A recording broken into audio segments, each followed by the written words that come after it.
সংস্কৃতের মদিং ধাতুগত শব্দ থেকে মন্দির শব্দ নিরূপিত হয়েছে, যার অর্থ হলো যেখানে দেবদেবীর ঐকান্তিক স্তুতি বন্দনা করা হয়।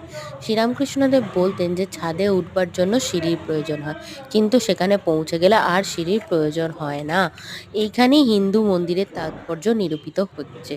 এখানে ছাদ বলতে ভগবান বা ব্রহ্মকে বোঝানো হয়েছে, আর সিঁড়ি বলতে মন্দিরকে বোঝানো হয়েছে। লেখক নানা শাস্ত্র থেকে প্রয়োজনীয় তথ্যাদি সংগ্রহ করে বোঝাতে চাইছেন যে মন্দির হলো মানব জীবনের অপরিহার্য অঙ্গ। মন্দির হলো এমন একটি আশ্রয় যেখানে মুক্তি সম্ভব হবে। মানব জীবনে মন্দিরের প্রভাব বইটির লেখক হচ্ছেন স্বামী নিত্যাত্মানন্দজি মহারাজ।